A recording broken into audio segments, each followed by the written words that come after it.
السلام علیکم ناظرین آج کا دور فتنے فساد اور برائی کا دور ہے۔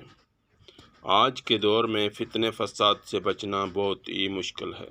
اس کے متعلق آج کی ویڈیو ہے۔ اگر آپ نے یہ ویڈیو پوری سن لی دیکھ لی تو انشاءاللہ آپ کو ضرور آپ انشاءاللہ کوئی غلطی کرنے سے ضرور بچیں گے، کیونکہ یہ ویڈیو ایسے نوجوانوں کے لیے ہے جو خوبصورتی دیکھ کر راہ راست سے بھٹک جاتے ہیں۔ اصلاح نفس کے لیے ایک آدمی اللہ والوں کی خدمت میں حاضر ہوا اور شیخ کے تجویز کردہ اور ادعا وظائف کو پابندی کے ساتھ پڑھنے لگا۔ شیخ کے گھر سے ایک خادمہ اس کے لیے کھانا لایا کرتی تھی۔ چند دنوں کے بعد وہ اصلاح نفس کرنے والا آدمی نفس کی جال میں پھنسنا شروع ہو گیا۔ وہ آہستہ آہستہ خادمہ کے عشق میں مبتلا ہو گیا۔ جب خادمہ کھانا لے کر آتی وہ اسے دیکھتا رہتا۔ خادمہ اللہ والوں کی نوکر تھی۔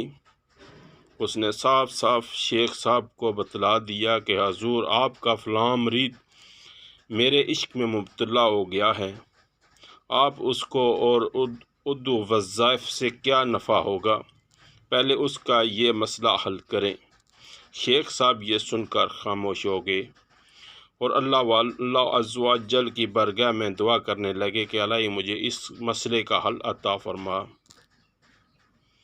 چند دنوں کے بعد شیخ صاحب نے خادموں کو اصال کی دعا دی اور ساتھ حکم دیا کہ تجھے جتنے دست آئیں سب کو ایک تشت میں جمع کرتی رہنا، یہاں تک کہ اس کو 20 دست ہوئے، جس سے وہ انتہائی کمزور اور لاغر ہوگی۔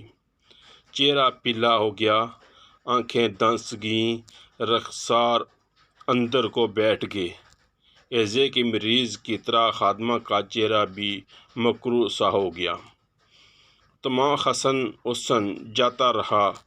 شیخ نے خادمہ سے کہا آج اس کا کھانا لے جاؤ، اور خود بھی آڑ میں چھپ گئے، کھڑے ہو گئے۔ اس عاشق مرید نے جیسے ہی خادمہ کو دیکھا، کھانا لینے کے بجائے اس کی طرف سے چہرہ پھیر لیا اور کہا کھانا وہاں رکھ دو۔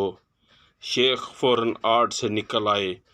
ارشاد فرمایا کہ ہے بیوقوف، آج تو نے اس خادمہ سے رخ کیوں پھیر لیا؟ اس کنیز سے کیا چیز گم ہوگی جو تیرے عشق آج رخصت ہو گیا؟ پھر شیخ نے حکم دیا کہ وپا خانے کا تشت اٹھا لا۔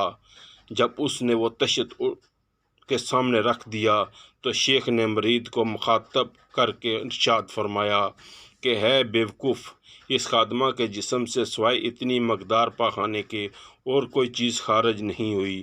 معلوم ہوا کہ تیرا عشق در حقیقت یہی پاخانہ تھا جس کے نکلتے ہی تیرا عشق غائب ہو گیا۔